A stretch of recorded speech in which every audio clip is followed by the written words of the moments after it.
एक बयान भी काफ़ी चर्चाओं में है, बटेंगे तो कटेंगे। तो ये मुख्यमंत्री का राजनीतिक बयान है। अब आरएसएस प्रमुख का भी आया है भागवत जी का। और ठीक है, तो बांटा तो उन्हीं लोगों ने है जिन लोगों ने इस सनातन धर्म की व्यवस्था में ऊंच नीच की भावना पैदा की है, छोटे बड़े की भावना पैदा की है। किसी को मंदिर में जाने से रोकते हैं, किसी को मूछें रखने पे मारते हैं, किसी को जो है घोड़ी बैठने में मारते हैं। मैं तो इनसे कहूँगा कि इनको जाके समाज में गैर बराबरी के खिलाफ आंदोलन चलाना चाहिए, मंचों पर बैठ के बयान देने की बजाय। अभी आपने देखा उत्तर प्रदेश में एक हिंदू एमएलए को और एक हिंदू ही जो है उसने क्या नाम वकील ने सार्वजनिक रूप से पीट दिया। वो भाजपा के एमएलए, सोचे विपक्ष के एमएलए भी नहीं है। तो कौन बांट रहा है? जाति धर्म के आधार पर ऊंच नीच की व्यवस्था आपने पैदा की है, जाति के आधार पर अपमानित करने का काम आपने किया है, जाति के आधार पर लोगों का शोषण करने का काम आपकी व्यवस्था ने किया। तो आप किस आधार पर कह दोगे बटेंगे कटेंगे? ये चुनावी नारा है। अगर इसमें जरा सा भी सच होता तो डॉक्टर बाबा साहब अम्बेडकर को बौद्ध धर्म की दीक्षा नहीं लेनी पड़ती।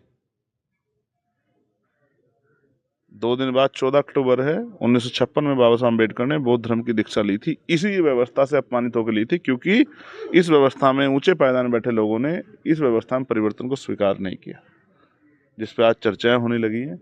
अगर उन्होंने इसको स्वीकार किया तो शायद आज स्थिति ऐसी नहीं होती जो आज बन गई है। ये सब इसी व्यवस्था में चोटी बैठे लोगों की जिम्मेदारी थी कि उस व्यवस्था को इतना जो है परिवर्तनशील बनाते कि इस व्यवस्था में पैदा हुआ आदमी अपने आप को अपमानित महसूस नहीं करता।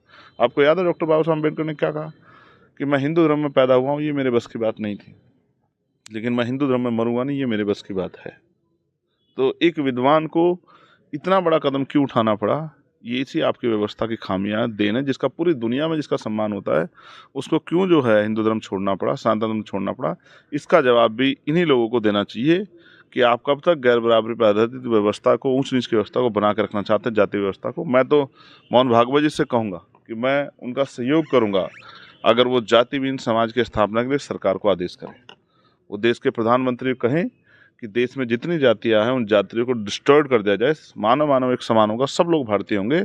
इनकी उस पहल का मैं समर्थन करूंगा अगर भागवत जी इस तरह का जो है सरकार को आदेश देते हैं। और अगर देश की सरकार भाजपा की जो कहते हैं, जो लगातार कह रहे हैं बटेंगे कटेंगे, अगर वो इस व्यवस्था को बटने कटने को रोकने के लिए और अगर वो जातिहीन समाज यानी कि जातियों खत्म करने की मुहिम चलाती है, तो भी हम जो है उनकी निगरानी करेंगे अगर वो ऐसा करते हो।